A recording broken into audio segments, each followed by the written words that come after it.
Good afternoon, everyone. A very warm welcome to today's panel discussion brought to you by the HR Association of India. At HREI, our mission is to create platforms that connect, inspire, and empower professionals through meaningful learnings and shared conversations. I am Neha Jagnani, and it's my privilege to be your host for this conversation. Our theme today is redefining the finish line, what success means to women today.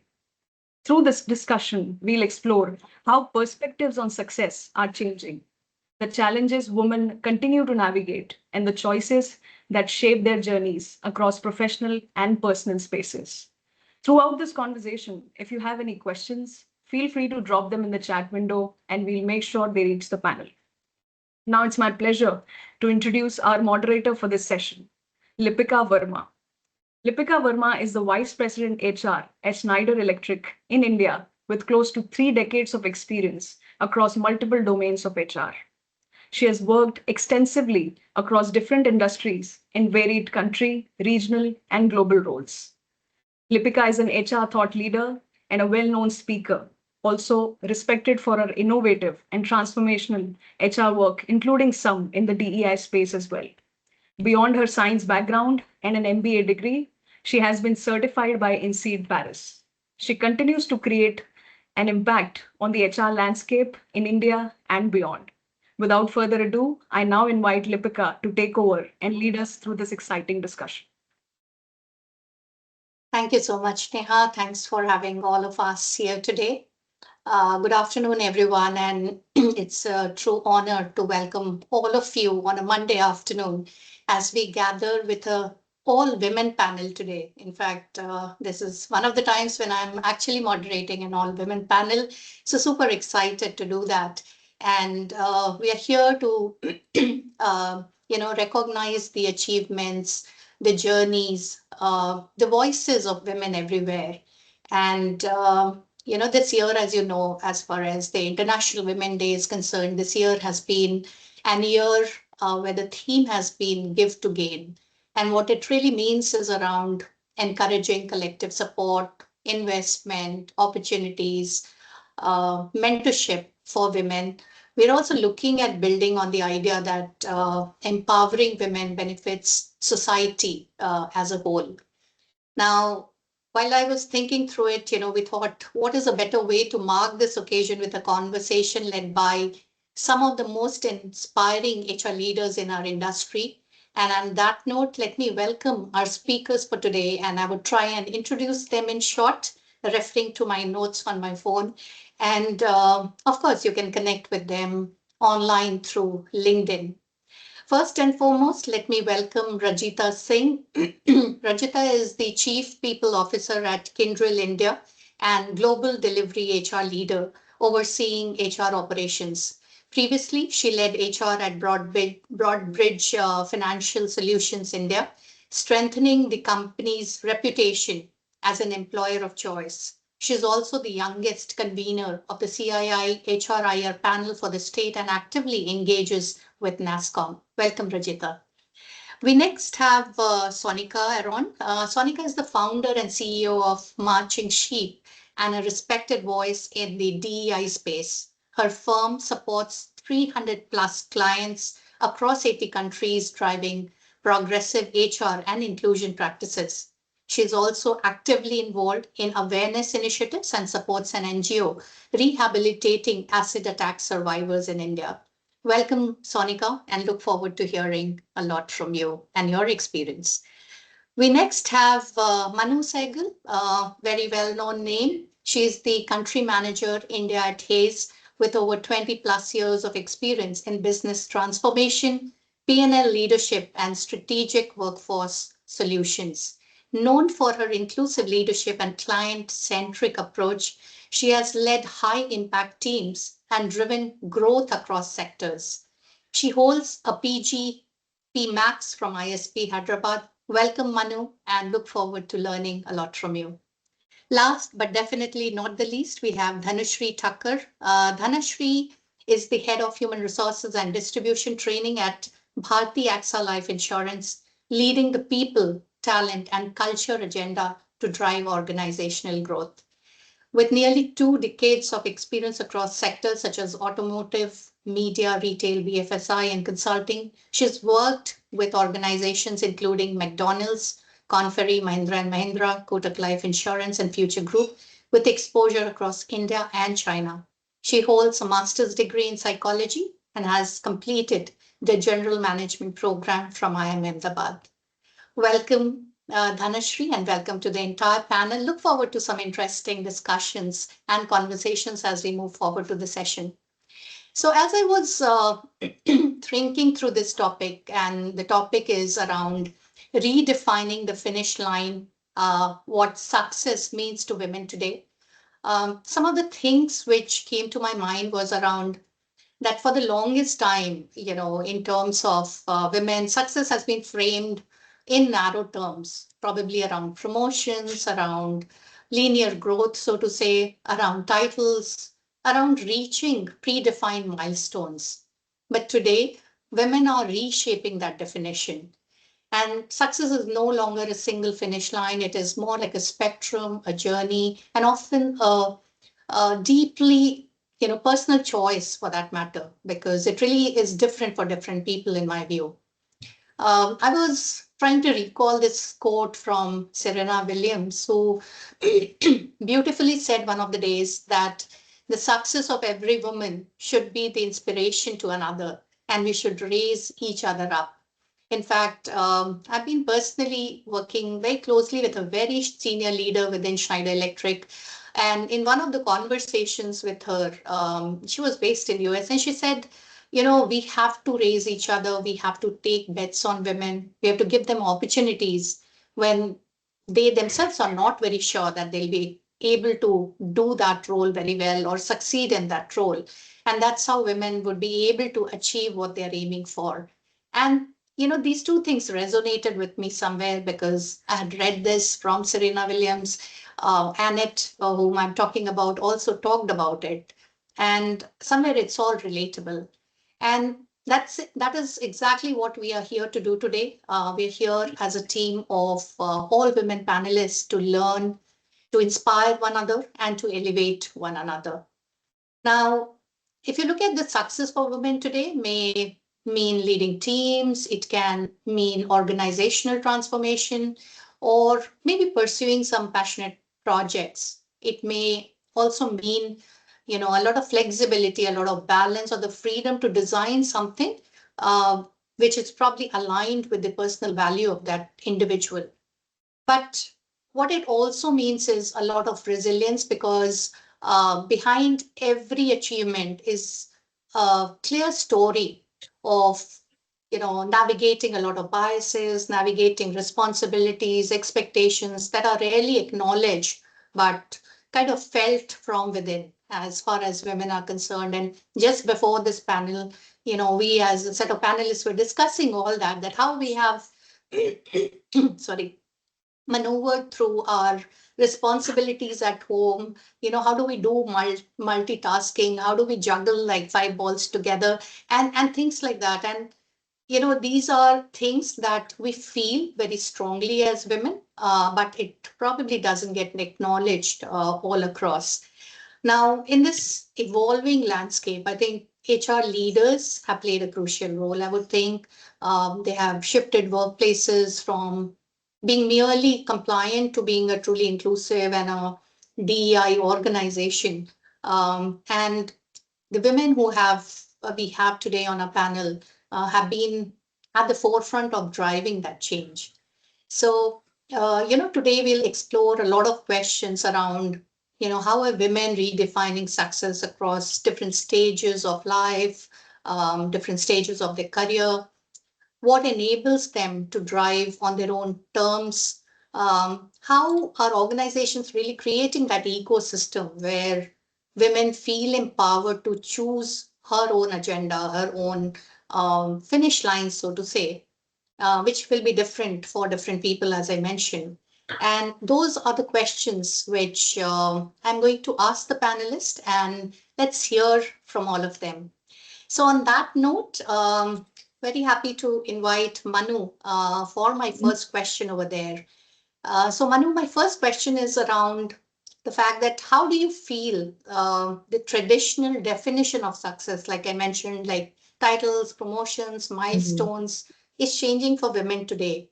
What does success look like now for you and from your perspective, really? Over to you, Manu. Yeah.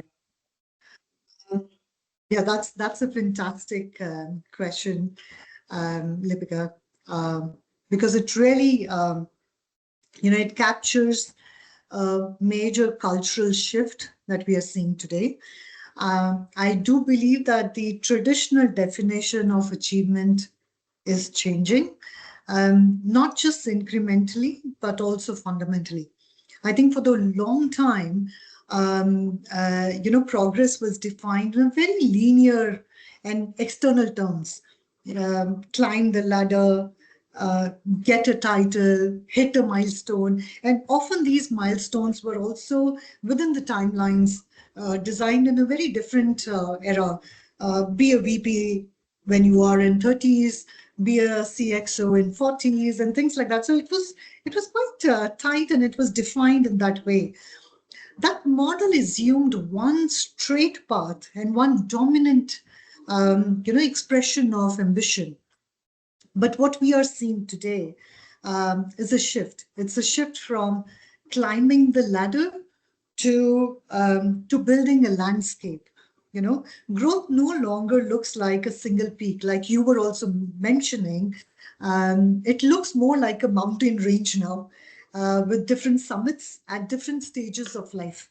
Women today are designing careers that are far more multidimensional. Look at our cohort today, the panel today. We are, such a vibrant and multidimensional panel that we have today. And instead of focusing only on a vertical movement, many of them are prioritizing lateral growth. They're looking at skill acquisition, portability. So progress increasingly looks like a career portfolio, experiences, capabilities that allow flexibility across the roles, the industries, or even entrepreneurial paths rather than being tied to a single hierarchy. I have I have seen this shift in my own journey as well. Early in my career, I equated achievement with the next role. What's my next role? My next title, the visible step up, you know. And over time, there are moments when I realized that some, most of the defining growth came not from moving up, but from taking those roles that stretched me, aligned better with my strengths, which allowed me to have probably greater impact, even if they didn't resemble the obvious next step, the step up that we were talking about.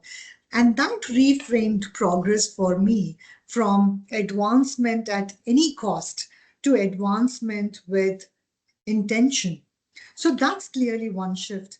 Um, I think another important shift is the rise of sustainable ambition, as I may want to call it. We have moved past the era where burnout was quietly celebrated as commitment. I think we have all gone through that. Earlier definitions were often glorified with long hours, constant availability. Today, many women are redefining what it means to do well, to include those boundaries, the well being, the longevity. A promotion or an opportunity isn't automatically a win anymore if it comes at a cost of a mental health or a personal presence or values. So there is clear move from optics to impact. It's no longer just about the role you hold, but what you enable.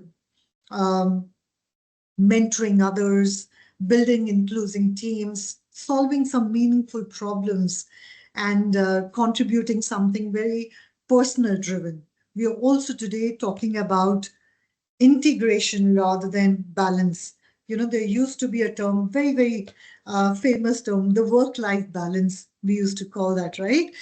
Now that's giving way to showing up as a whole person. Today we are talking about integrations. We're talking about fulfillment. Um, uh, the ability to manage your time and energy, attend your personal priorities, or whatever is the priority at that point in time, and lead professionally without hiding parts of your life, which is a secret. The work doesn't know what are you in personal life. The personal life doesn't know you in your work. So those walls are breaking, I believe. And finally, um, I think achievement is no longer seen as a single destination. It's understood as evolving. What progress looks like early in one's career may look very different a decade later, and evolution is increasingly being normalized rather than judged. So I would just probably summarize it saying the traditional milestones were makers of status. The modern milestones are makers of freedom, the freedom to choose, to adapt, to build a career that works for one's life, that doesn't make ambition any smaller. It makes it richer, it makes it more inclusive and far more sustainable. And that's a redefinition, I think, worth embracing. Yeah, Lipika. Thank you so much, Manu. I think you've spelled it out very well. From a linear path to something wherein we're able to feel that we are making an impact on the role is something that people have started looking out. And I know most of the organizations are kind of proceeding in that direction. And in Schneider, we talk about a T-shaped leadership or T-shaped career movement, which means you have to kind of widen your horizon rather than just looking at moving in a vertical manner. So very well put across, Manu. Thanks for sharing.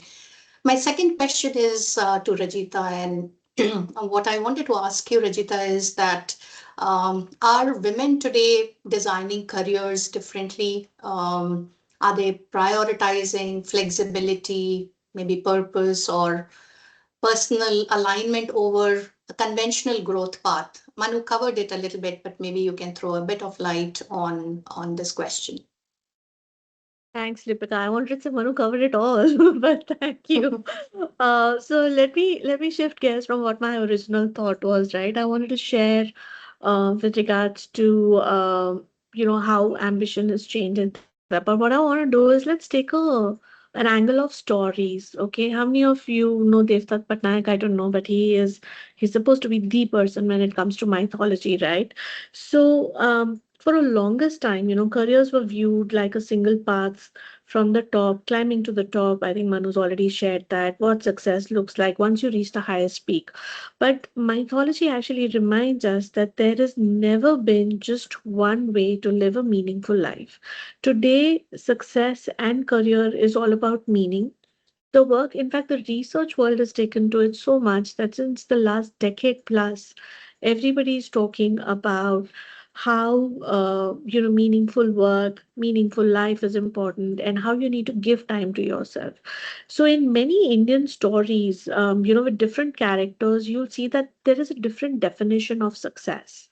Okay, when you look at, let's take Mahabharata as an example. Arjun from Mahabharata represents focus, mastery, and excellence as a chosen path. Okay, Krishna Bhagwan represents wisdom, adaptability, and the ability to navigate complex situations. That's success and a career, right? And you look at Draupadi. Draupadi represents resilience and moral courage. None of them follow the same path. Okay, yet each plays a very powerful role in shaping the outcome of the story. So now you can come back and say, yeah, but we're talking about women's story. But the fact is, women make life around them complete. So you can't just view your story as the only story, how your ecosystem is growing along with you, what it means to that, because you're a binding factor, right? I'll give you another bad analogy. When we die, in most of the Hindu traditions, there's a pyre that's lit, and then ashes are collected, and then they are given into the water. Why are they given into the water? Because it binds your good karmas, and if you were to come back again, it comes back to you. Okay. Similarly, and I'm not saying women are ashes, all what I'm saying is that women are the binding force of everything that we do in careers, whether it's for us or for the others. So, for us to have that ability to bind, it's important to have comprehension. So, now let's come back and share that in today, women are designing careers to reflect different priorities at different stages of life.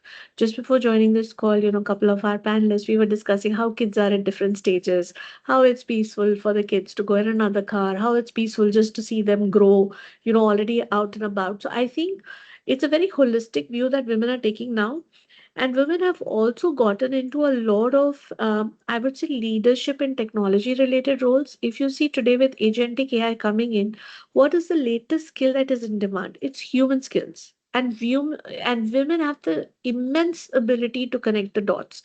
And I don't know if you've read the latest news that came out yesterday or day before yesterday, which says that the percentage of women in workforce is going to increase because of this capability. So what careers women are selecting now is going to be more in terms of leadership and technology, about building social enterprises, about combining consulting, mentoring, creating creative work, and at most, it's not about the traditional promotions now. It's not about the success is not about where I've reached, but the success about the impact I've made. So in short, Lipika, I think the connections that women are able to make and the creations that, so I can't give you that these are the top five that women will do as flexible careers. They're so creative. For all I know, there will be two or three that'll be out by the time we walk out of this session, right? So I just say get as creative as you want to, and the sky is the limit. Absolutely. Thank you, Rajita. Thanks for sharing. And you actually had a beautiful connect with the Indian mythology that you connected the dots with. So thank you for sharing that. I'll move to the next question that I have, and maybe I'll move to Sonika. Wherein I wanted to ask you, Sonika, what has been your definition of success? And again, how has that evolved over a period of time? Has your perspective kind of changed when you look at success and its definition? Yeah. Thank you, Lipika, for that question. So, for the sake of simplicity, let me put this into three buckets, and I'm sure the audience who are listening in will also relate to it. Um, let's look at our careers in three buckets. One is, let's say, the early career stage when we are 0 to 5 years of experience. Then we have, let's say, a middle management phase or a middle life phase when 5 years plus to 12 years of experience. And then we have what we call as the senior, been there in the industry 12 plus years. Now, if I were to look at these three buckets, the thing is that our life is also parallelly evolving as we go through our different career stages. Now, what I realized was when I started my career, when I joined an MNC straight off campus. It was an FMCG company. They put me, even though I had studied HR, they put me into sales. They sent me for manufacturing. And I realized that I was like a sponge. The reason that I was like a sponge was because I knew that at some stage in life, I might not be able to go back to a manufacturing stint. I might not be able to go back to a sales stint, but this experience right now is going to be of great value. So, one thing that I understand and I've learned and I continue to use is that my career is not a 100-meter sprint, it's a 40-year long marathon. And as we go through all of these stages, our worldview is changing, our experiences are changing, our priorities are changing, what gives us satisfaction is changing. So, for me, it has never been one incident that made me realize what success for me feels like. The second stage, when we are looking at middle management roles, very often today it is not just about that VP designation or some a higher package. I think right now women are really looking at What is it that allows me to have the agency? So for the longest time in all our women leadership programs, we've been talking about agency, agency, agency. But how is it that a woman really takes charge of that agency? How does she say that this is what I want to do? Whether it is at work or whether it is at office, and that freedom, having that ability, that courage to me is success. The third piece that I've realized, and this I've realized now with 12 plus years of experience, that at a time success was defined by external validation. Oh Sonika, you've done so well for yourself. Oh Sonika, you make us so proud. Oh Sonika, you are the youngest chro. All that is fine, it doesn't matter beyond a point.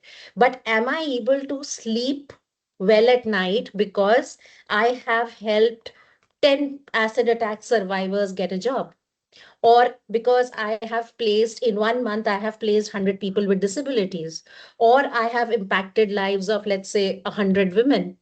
Now, what is my definition of success today? I think with the changing landscape, with technology, with fragmented workplaces, remote working, hybrid, this entire thing about agency. What is it that I want to do? What makes me feel comfortable? Also, the fact that I can speak up, I'm free to choose. All of that is kind of defining, and for every person, this definition of success will be very different and it will evolve. It is not static. It's like, I always say that success is a moving goalpost, so enjoy the journey.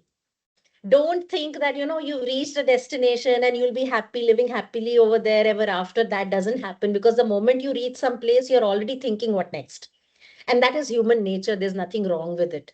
Right. So enjoy the journey. I think enjoying the journey in itself for me is success. If every day I wake up with a lot of energy and happiness saying, Aaj ye kar dalenge, so I'm good. Sorry. Very well put, Thank Sonika. you. Thank you for sharing, and completely resonated with me because it's not really about, how far you go in terms of your vertical movement, but what is it that is giving you that peace of mind? How are you able to sleep that night? Have you come up with that thought saying, have you been able to help someone on that particular day? I think it's very, very powerful. And I was making a note of it when you were talking. What is it that I want to do, and enjoying your journey? These are some of the elements that I picked up and would definitely like to connect with you in terms of the work that you're doing, Sonika. It's very interesting and very powerful that you shared. I'd like to move on to Dhanashri now. And Dhanashri, what I wanted to ask you was a question around your thoughts in terms of women. Are they moving away from the pressure of having it all? And are they really redefining what balance or fulfillment means to them? So, any thoughts around that, Dhanashri? I've been thinking about this for a while, and I'm not sure if we've really moved away from this whole pressure of having it all.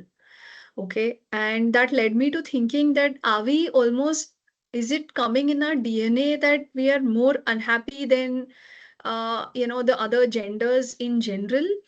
Could it be a factor that, we are so used to multitasking that it is actually a bane, that, you just can't rest or you just can't do that? It led me to thinking, I'm not sure if we are really moving away from having it all. It's getting better, which is where we are seeking alternatives in terms of flexibility. We are also open to seeking help.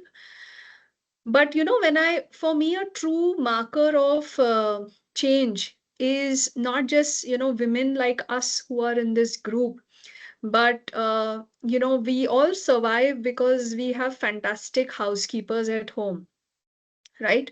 And when I look at their lifestyles, honestly speaking, nothing much has really changed.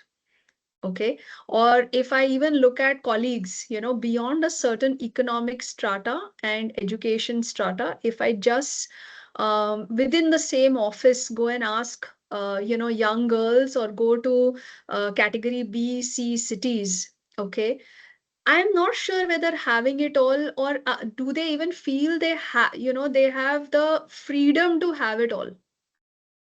Okay, so this is a long way for all of us, and the change is so minuscule that it's a common debate that I end up having at home generally during evenings, that, oh, things have changed for women. And when I give them realities that today also young girls at home, when so-called the traditional rishta comes up, they're debating still, will they be able to work? Will they be not pushed to have to always make a choice of and? All of us have this huge pressure of and, which is work and managing kids, success and being a great mom, great parent, great wife, amazing daughter-in-law. The and really has ruined us all and created so much stress that I'm again not sure whether we really let ourselves, get away from this whole having it all. So that's where I am. I'm still confused. I would love to hear reactions of, successful women. What do they think? I've had, to struggle even with this today of convincing myself that no, this is okay. You've come this far and it's okay. You have this in pieces. Very well put, Dhanushree. I think all of us kind of go through that thought process of the thing that you mentioned. It's this and something, not really focusing on our own selves, but always in that mode of giving. We are always in that mode of giving. And yesterday I was attending one of the sessions on the occasion of International Women's Day, and one of the coaches over there talked about a couple of things wherein she's just started an organization which says, okay, can we slow down as women? It is just discussing on that element and helping women to slow down, because it's been such a long span of always giving to a family, to a husband, to children, to house, to aging parents, so on and so forth. She started something in terms of how do we slow down. It's not very easy for women because they've been in that mode, but it was a very very powerful thing that she started. And I think there are many many takers for that kind of a coaching niche that she's getting into. So very well put. I would also like to say that for all the participants on the call who are watching us from Teams, LinkedIn, and multiple other channels, feel free to post your questions, because towards the end we would like to take up a few questions as well coming from the audience. With that, I move back to you, Sonika, and I think it's more of an extension of what you spoke about in terms of definition of success evolving over time. What I wanted to understand from you is today the organizations are speaking about enabling women's success, but what does meaningful support actually look like today? So are we as organizations able to do that, or is there still some lacunae over there? So over to you, Sonika, more as an extension of the last question. Thank you again, Lipika. So, first thought, it's unfortunate that the entire onus of driving inclusion for women lies on the organizations today, right? The fact is that organizations are a subunit of the society. Our managers, our leaders, our women all come from the society, and the problems that we face as women is societal more than organizational to start with.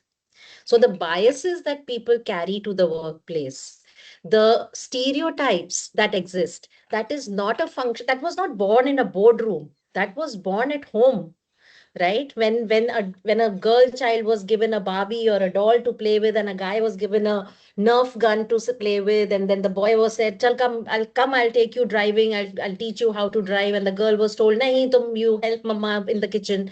So all of this actually starts from the society, but because organizations have huge numbers, so a lot of your organizations here have 10,000 employees, 20,000, 60,000, 1 lakh. Now, when organizations such as yours create policies policies and practices that invite women to be their authentic selves. They invite women to thrive and grow. They create an opportunity. That is where they start to impact households and in turn society. So that was the first thought that I had. The second thought that I had was that different organizations are at different stages of their acceptance and maturity as far as inclusion is concerned. So, from saying that on International Women's Day, give to gain is the theme. So, I am going to give gifts. So, we still have organizations that have given gift hampers. Two organizations that are talking about, okay, give to gain really means allyship, mentorship, sponsorship, and so on and so forth. So, I think there's an entire spectrum out there. I that we need to fix women, right? We need to make them more ambitious. We need to make them more career oriented. We need to give them support after maternity. But I feel that that is only a small part of the problem. We've just spoken, I mean, Manu's spoken, then Rajita's spoken, Dhanashree's spoken. We've spoken about how women are viewing success differently. You must all have seen Jab We Met. There is a dialogue in which Geet is telling, I'm forgetting what was the male protagonist's name, Aditya, that, you know what, when I was a kid, I wanted to marry this boy across the road, and everybody used to be very happy about it. And then I realized, मैं बड़ी हो गई, लेकिन मेरे parents नहीं बड़े हुए. And that is the unfortunate truth which is happening with women, that we as women have started looking at careers, at success very differently, at our lives very differently. But our families, our parents, our in-laws, and our organizations and our managers haven't. So that is where I feel that organizations need to focus on two things. One is policies and practices that have universal design and design thinking embedded. We are asking women, what is it that you want, rather than saying, I think you should take a break now because you had a child or two children. That's number one. So benevolent sexism is out. Now, then the second piece that organizations need to do is to build managerial capability right from the first supervisor, because a person does not experience an organization through the policies or lead HR, or the CXOs. They experience the organization through the manager they meet every day, in the review meetings, in the morning huddles, in the performance feedback discussion, when they go up to them and say, I have a problem, I want leave, I want extended leave, I want half day off, and so on and so forth. Unfortunately, because of the sheer size of managers that exist today, a lot of organizations are not able to plug that capability. Now, expecting a manager to read what does allyship look like and put it out in action, um, honestly, I feel that anybody who thinks that doing an e-module that talks about allyship will teach a manager to be an ally is living in Indranagari. Okay, so that is not going to happen. We is one thing which I would say, if organizations can do, have better capability managers, and they will become the real heroes and heroines of how a woman thrives in an organization, or any diversity for that matter, whether you're talking PWDs or LGBTQ or whatever.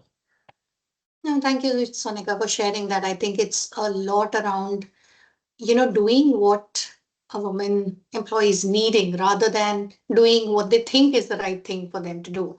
And it's a lot around education, awareness, so on and so forth, that we need to invest in. And I think that understanding has come to organizations, but it will take a few years for companies to start doing that. And as you rightly said, company is not the only place where we can make that difference. It starts from a school level, college level, family, everything, so on and so forth. So thank you for sharing that, Sonika. I'll move on to Manu now. And Manu, from your experience, you work with so many organizations. I wanted to check with you, what are those mindset shifts which are important for women who are probably stepping into leadership roles today? Wanted to hear your insights on this piece. Yeah, thanks, Lipika, and very interesting conversations. Uh, Wonderful. So, talking about stepping into leadership, whether from an individual contributor or from a mid-level to a senior leadership role, it requires more than just a title. It requires, I think, a fundamental recalibration of how you define your value. One of the most important mindset shifts that is moving from being an expert to being an enabler. Early in our careers, when we are individual contributors or when we are in mid-level, success comes from being the person with all the answers or the strongest individual contributor in the room. Someone who has the answers, the smartest in the room, and things like that. But in leadership, however, I think your value is no longer your personal output. It is all about your team's output. So the shift is from trying to be the smartest person in the room to building the room, setting the direction, creating that clarity, removing the obstacle so others can do their best. And the mantra, I think, which I find helpful is I don't need to do the work. I need to make the work possible. So that's one key. Another critical shift is to move from permission seeking to confident decision making, or some may also call it forgiveness taking. So many women, and we all were talking about it, right? Many women are socialized to wait for consensus or clear green light. They look for permission before acting. But in leadership, the moment you're in those leadership roles, I think leadership rarely operates in black or white, right? There's no manual, there's no perfect data, there's no universal agreement. So the mindset shift here is trusting your professional judgment instead of asking, is it okay if, you know, those kind of questions. The leadership sounds more like, here is the direction we are taking, and here's why. And that does not mean that uh, you know you are ignoring the input. It means seeking perspectives, and you are then making a call. uh, the third shift, in my view, and a very important one, I believe, is moving from nice to kind. We are always molded to be nice. And there's often pressure on women leaders to be liked, sometimes at the expense of being effective. But avoiding those difficult conversations in the name of niceness, it actually limits your growth, both for individual as well as for the team that you're leading. And leadership, hence, requires that clarity, setting of those clear expectations, clear feedback, honest conversations. And all of this is acts of respect. It does not mean that you're trying to avoid discomfort. It navigates with courage and with care. So that's the second shift in my mind. The third, for sure, is from being perfect to a pioneer. Perfectionism, again, ingrained in us. We got to be the best. We have to keep proving ourselves, and but to me, I feel that it is often a very defensive mindset. It's all about avoiding a mistake or criticism. I think leadership, on the other hand, is inherently experimental. It requires taking those risks. It requires making the decision with incomplete information and learning publicly. I think it is okay to accept that I don't know the answer. You're learning publicly, but here is what I know, and here is what the limited information, and this is the direction that we are going to move. So you're learning publicly there. So I think what I would call is, women stepping into the leadership need to embrace um, strategic imperfection, focusing energy on the decisions that are um, that truly move the needle, and accepting that good enough is sometimes what keeps the momentum going. It's not necessary to be perfect. Good enough is good. Because I'm sure all of us who have reached, who are leading some of our, in our organization, in our respective organization, we do understand that leadership success isn't about flawless records. We all have had our ups and downs. So it is more about being the being the resilient one. And finally, I think the final shift that I want to speak about is self-doubt to self-trust. Um, and again, more so in leadership, because it's very complex and it's very fast moving. Things are changing at such speed that one is always catching up. So, trusting your experience, your instincts, your values, even when you do not have all the answers, is a very, very critical capability. One of the most powerful things a leader can do is to be visible in their learning.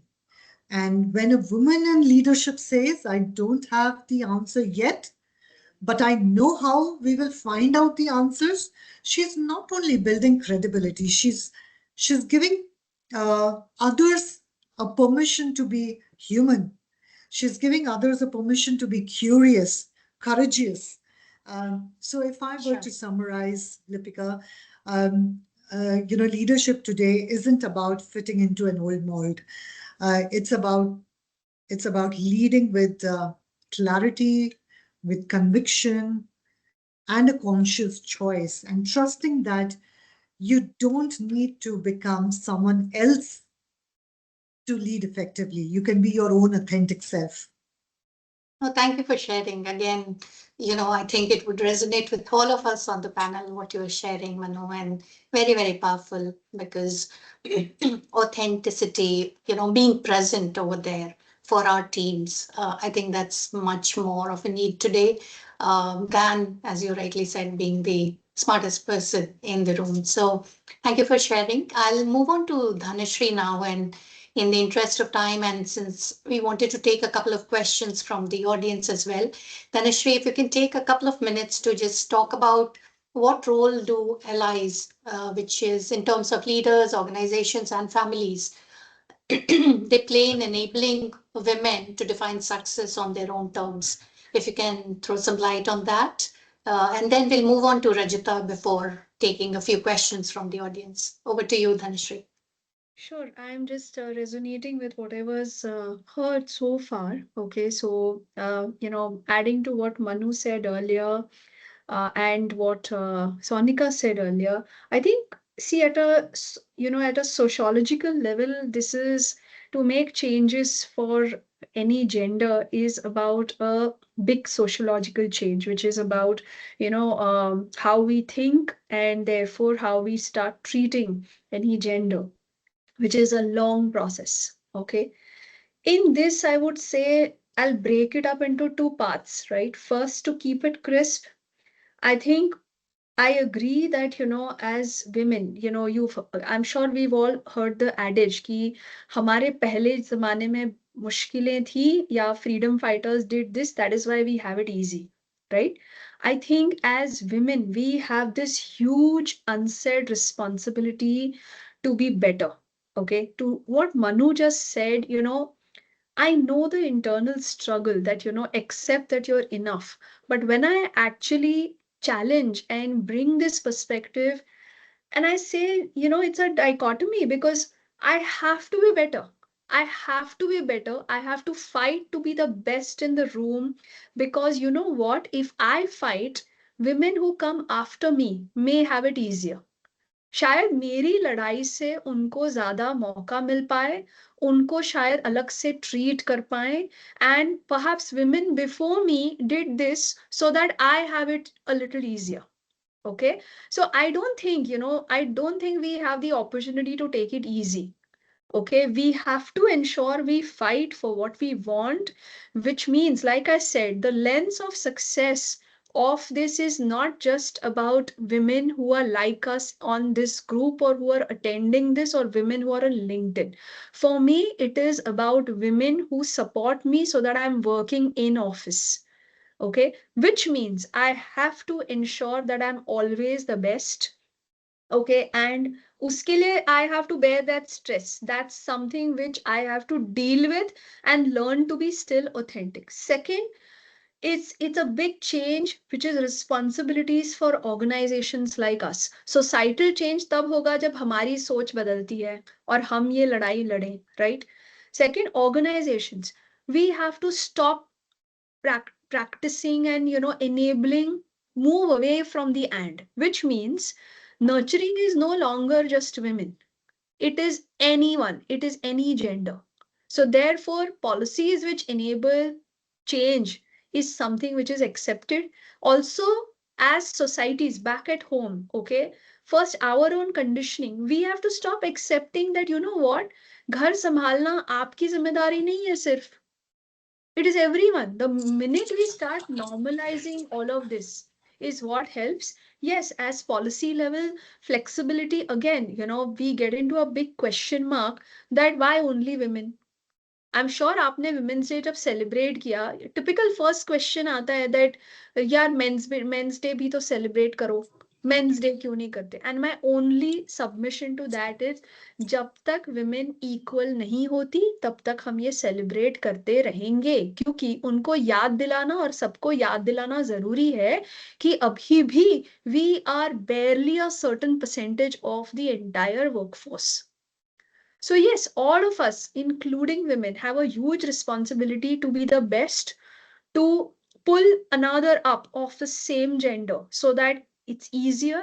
Sometimes, women in my team, when they take it lightly, ki acha, ye responsibility, I actually lose it at times ki nahi, ye aapke saath invisible opportunity hai. You as a woman, when you misbehave, you don't take discipline well, आप reasons, excuses देते हो, you make it worse for others.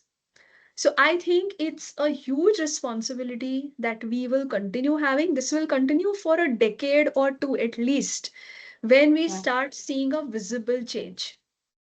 And then, Shri, I kind of totally resonated again with you from a perspective that, even if you look at data and research, the World Economic Forum in 2022, I think, came up with this report which said it will take 134 years for the world to be equitable, right? And that's a very scary figure. And there are so many companies working on different agenda points to make sure that we are either gender pay equitable, we are equitable on various things. So totally relatable over there. I move on very quickly to Rajita, and this is the last question before we move to the audience for one of the questions we can take from there. Rajita, what is that one perspective? And I know there will be a lot of young women who may be attending this session, or they will be looking at this session later on through the video recording. What is that one perspective that you want to share with young women entering the workforce about defining their own success? Any inputs over there from you, Rajita? I'll make it in a minute, and we'll concise it. I won't get to details, but 6 points that I think they should be considering, right? Define your own version of success pretty early. One, what's the impact you're wanting to create? Because I think we've all said clearly success is different. It's about the impact, it's not about anything else. Second is about what lifestyle matters to you. Okay, please keep that in mind. So let me move to the second part. So one is define your version very early. Second is invest deeply in your skills. Try to build what real expertise is.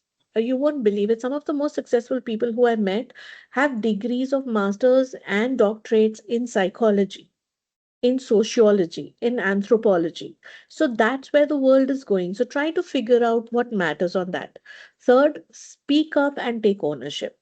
I think Dhanashree said it beautifully. Till the time you won't speak up, nobody else is going to do it. So have the confidence, and confidence only grows if you show it. So please feel free to water it every single day. The fourth point, build relationships and mentors. It's very, very important to do that. The fifth point, be resilient through setbacks. Setbacks are learnings. There was a mention, again, I think, Dhanushya, you said invisible opportunities. Take those. Okay. My one request, please take a look at the book 212 Degrees.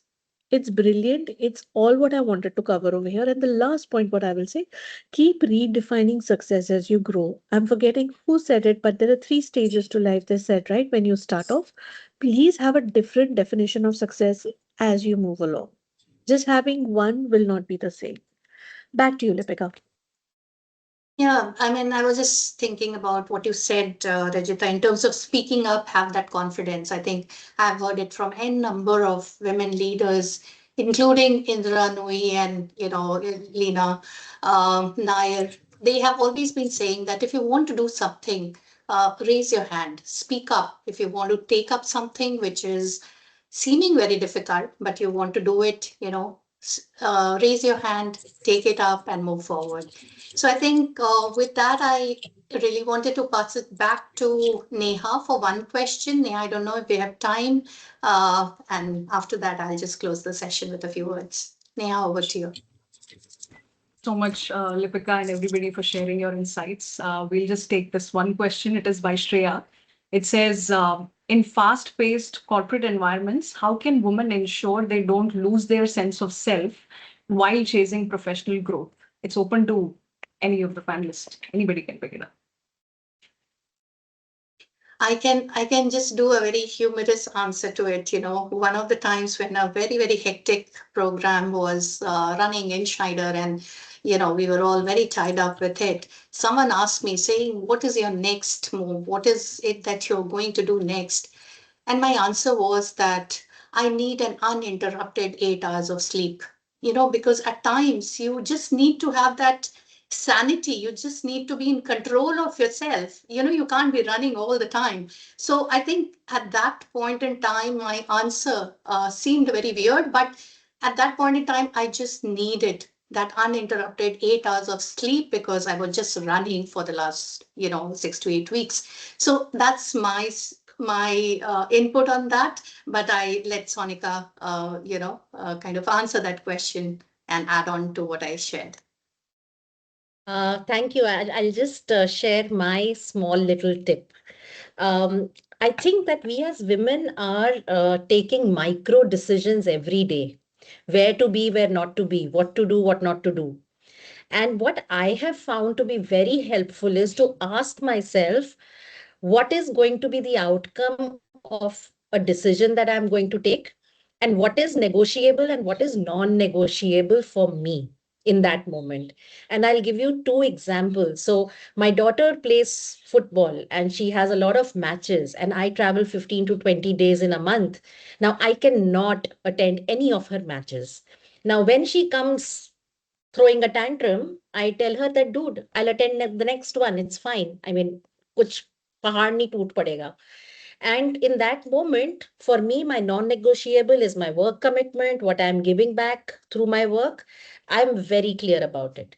I also remember a time when my son had typhoid. He was in intense pain, and I had 3 sessions lined up in that week.